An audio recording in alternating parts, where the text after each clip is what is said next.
சங்கீதம் 2. ஜாதிகள் கொந்தளித்து ஜனங்கள் விருதா காரியத்தை சிந்திப்பானேன்.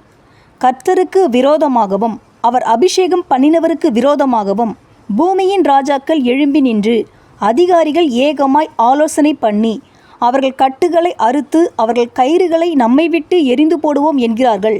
பரலோகத்தில் வீற்றிருக்கிறவர் நகைப்பார், ஆண்டவர் அவர்களை இகழுவார். அப்பொழுது அவர் தமது கோபத்திலே அவர்களோடே பேசி தமது உக்கிரத்திலே அவர்களை கலங்க பண்ணுவார். நான் என்னுடைய பரிசுத்த பர்வதமாகிய சீயோன் மீதில் என்னுடைய ராஜாவை அபிஷேகம் பண்ணி வைத்தேன் என்றார். தீர்மானத்தின் விவரம் சொல்லுவேன். கர்த்தர் என்னை நோக்கி, நீர் என்னுடைய குமாரன், இன்று நான் உம்மை ஜனிப்பித்தேன்.